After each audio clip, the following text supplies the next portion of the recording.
My dream was a perfect home in a perfect neighborhood, but my HOA decided to fine me $500 for something I couldn't even see. They thought they could bully me into submission. They had no idea they were about to create a monster. This isn't just a story about paint. It's about what happens when you push a rule follower to the absolute edge and hand him the rulebook to use as a weapon. It all started on a crisp autumn morning. Just 3 weeks after I'd moved into my first ever home, I'd poured my life savings into this place in the pristine community of Oakwood Creek. Every lawn was a perfect green carpet, every fence a uniform shade of white. It was the suburban dream, or so I thought. I was sitting on my porch enjoying a coffee when I saw her, Margaret, the HOA president. She walked with the stiff posture of a military general inspecting her troops, her eyes scanning every house for imperfections. She didn't walk. She patrolled. She gave me a tight plastic smile that didn't reach her eyes, and I felt a chill despite the morning sun. 2 days later, the first letter arrived. It was in a crisp, cream-colored envelope embossed with the Oakwood Creek HOA logo. I opened it, expecting a welcome letter or a community newsletter. Instead, my eyes fell on the bold underlined text, "Violation Notice." My heart hammered. What had I done? Had I left my trash can out too long? Was my grass a centimeter too high? The violation was even more absurd. The exterior trim of your residence lot 7B, it read, is painted in Swiss coffee, an unapproved shade of off-white. As per bylaw 14.2, all residential trim must be painted in classic eggshell white. I burst out laughing. It had to be a joke. The color was what the builder had used. I couldn't even tell the difference. I tossed the letter aside, convinced it was just a bureaucratic mix-up. I had no idea that this single piece of paper was a declaration of war from the Queen of Oakwood Creek herself. I'm so glad you're here for the start of this insane journey. Every battle has a beginning, and I'm genuinely curious. What's the most ridiculous rule you've ever had to deal with from an HOA or a landlord? Let me know in the comments. And if you're already sensing the injustice here, taking a second to hit the like button and subscribe really helps bring these stories of everyday rebellion to more people. It means the world to me. The following week, the mix-up became a threat. A second cream envelope arrived. This time it wasn't a warning. It was an invoice for $500, labeled non-compliance penalty. The letter stated that if the trim was not repainted within 7 days, another $500 fine would be issued, and another every week thereafter. The laughter died in my throat. This wasn't a mistake. It was an attack. Margaret wasn't just enforcing a rule. She was establishing dominance. I grabbed my car keys, the letter crumpled in my fist. I was going to the HOA meeting. I was going to confront the Queen in her castle. I was still naive enough to believe that logic and reason could win this fight. I was about to learn a very expensive lesson.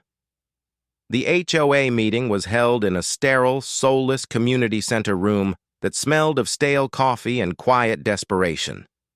About 15 residents were scattered around a large table, all of them looking either bored or defeated. At the head of the table sat Margaret, flanked by her 2 loyal deputies, a stern-looking woman named Carol, and a man who just nodded at everything Margaret said. I waited my turn, my leg bouncing with a mixture of anger and anxiety. When my name was called, I stood up and laid the letter and the fine on the table. "My name is Nawab. I live at Lot 7B, I began, trying to keep my voice steady. "I've received 2 notices and a $500 fine regarding my house's trim color. I just want to clarify that this was the color the house was painted when I bought it from the developer 3 weeks ago." Margaret gave me that same cold, plastic smile. "Yes, Mr. Nawab, we are aware. The developer made an error. However, as the current homeowner, the responsibility to be in compliance with community bylaws now falls to you." The sheer audacity of her statement stunned me. "You want me to pay to fix a mistake the developer made?" "Can't the HOA just talk to them?" I asked, looking around the room for support. No one met my gaze. They were all staring at the table. "The HOA's relationship is with the homeowner, not third-party contractors," she said, her tone dripping with condescending patience, as if explaining a simple concept to a child. "The rule is very clear. It's classic eggshell white, not Swiss coffee, not alabaster, not snowfall. Classic eggshell white." My frustration boiled over. "But they're the same color." You can't even see the difference unless you hold the paint chips side by side in direct sunlight. This is when she decided to humiliate me. She let out a small, sharp laugh. Perhaps you can't see the difference, Mr. Nawab, but we have standards here in Oakwood Creek, standards that our residents appreciate. She gestured around the room. We can't just let things slide, or where would it end? Purple doors? Rainbow mailboxes? It starts with the wrong shade of white and it ends in chaos. I was speechless. She was comparing a barely perceptible shade difference to neighborhood-wide anarchy. I was being painted as a threat to their way of life. So that's it? I asked, my voice low. I just have to pay a painter hundreds of dollars and pay this $500 fine for something that's not my fault? Margaret leaned forward, her smile vanishing, replaced by a look of cold, hard authority. The fine stands, and a new one will be issued every 7 days until your property is in compliance. I suggest you get some quotes. Or, of course, you could just sell and move to a community with lower standards. The threat was clear. Conform or get out. As I walked out of that room, defeated and furious, her words echoed in my head. But one phrase stuck out, a phrase I would soon turn against her. The rule is very clear. I spent the next 2 days in a state of simmering rage. I got quotes from painters. Repainting the trim would cost me nearly $200 on top of the $500 fine. It felt like extortion. I considered fighting it, getting a lawyer, but I knew that would cost even more. I felt trapped, cornered by a petty tyrant with a rulebook. I sat at my dining room table staring at the pile of HOA documents I'd been given at closing. The centerpiece of the pile was the Oakwood Creek Covenants, Conditions, and Restrictions, a 300-page binder of pure, soul-crushing bureaucracy. I had flipped through it once and gotten a headache. As I stewed, Margaret's words kept replaying in my mind. The rule is very clear. We have standards. It starts with the wrong shade of white. She was so obsessed with the letter of the law, so completely inflexible. An idea, a tiny malicious spark began to form in my mind. What if I used her own obsession against her? What if I didn't fight the rules but embraced them? What if I became the most rule-abiding resident she had ever seen? Fueled by coffee and spite, I opened the binder. I didn't just skim it. I read it. Every single word. I read about lawn maintenance schedules, mailbox specifications, holiday decoration timelines, and the precise acceptable materials for shed construction. It was a masterpiece of micromanagement. I felt my brain turning to mush, but I pressed on, searching for the section on exterior aesthetics. And then, on page 142, I found it. Appendix B, Approved Exterior Color Schemes. It was a grid of approved colors for siding, trim, and doors. The first few pages were exactly what you'd expect. A sea of beige, taupe, gray, and, of course, multiple variations of white, including the holy, classic eggshell white. It was a palette designed to be as unnoticeable as possible. But I kept reading, and near the very end of the list, tucked away in a section that looked like it hadn't been updated since the 1980s, I found a goldmine. It seemed that years ago, to attract a wider range of buyers, the original developers had included a sunshine collection. The colors were vibrant. There was a lemon zest yellow, a Caribbean blue, and then I saw the one. The color that made my heart sing with malicious glee. Color code 7B. Its official name was Passionate Flamingo Pink. I stared at the name, a slow, wide grin spreading across my face. It was a bright, obnoxious look-at-me shade of pink that would be more at home in Miami than in this cookie-cutter suburb. But it was there, in black and white, an officially pre-approved color. Margaret wanted me to follow the rules? Fine.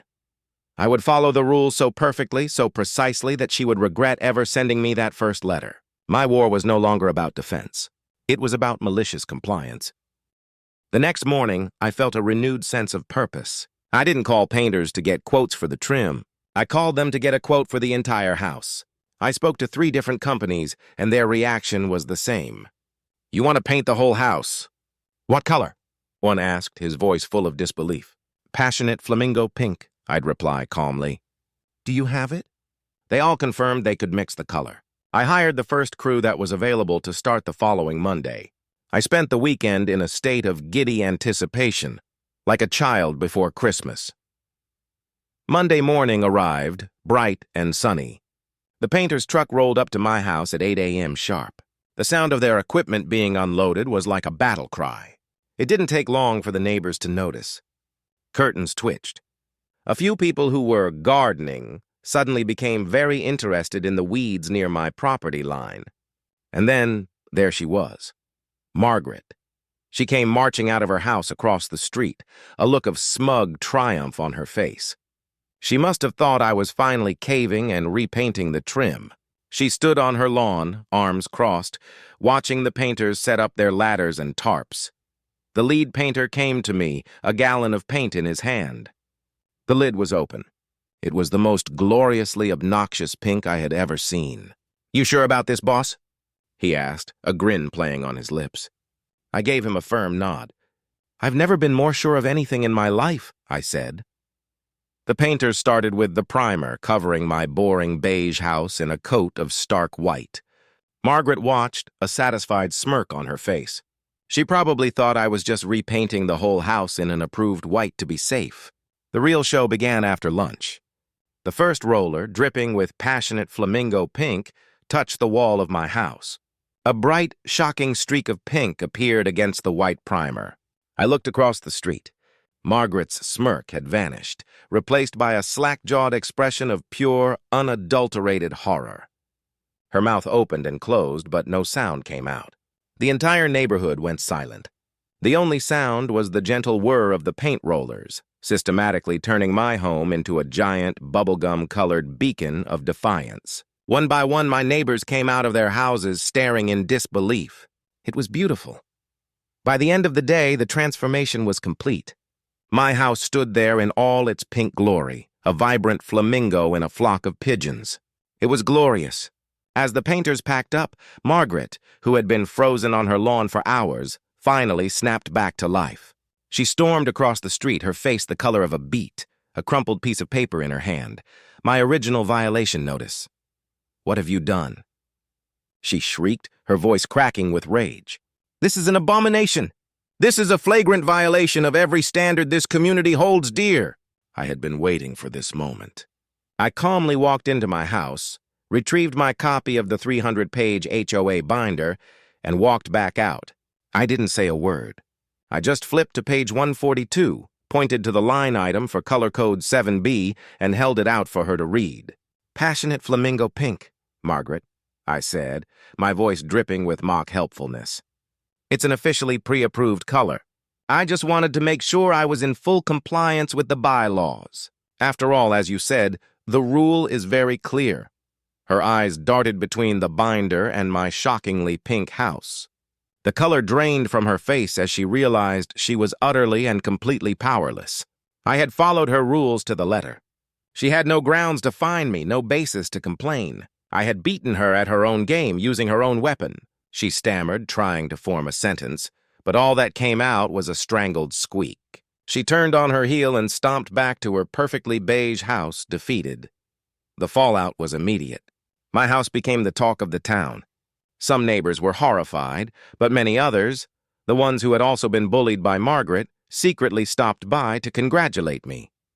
They said I was a hero. I had to pay the initial $500 fine, but it was worth every penny. My life is a little more colorful now. Every morning I drink my coffee on my pink porch and wave to Margaret. The look of pure rage on her face as she has to stare at my passionate flamingo pink house is sweeter than any coffee. Justice, it turns out, is a shade of pink. But I knew this victory was just the first battle. Margaret wasn't the type to accept defeat. I thought I had won. But a week later, a certified letter arrived. It wasn't about my house color. It was from the HOA's lawyers, informing me of a newly discovered neighborhood harmony bylaw from 1978 that they intended to enforce. They had found a new way to attack. The war wasn't over. It had just escalated. And if you want to find out how I fought back against this new, obscure bylaw, make sure you're subscribed for part 2. You won't believe the loophole I found next.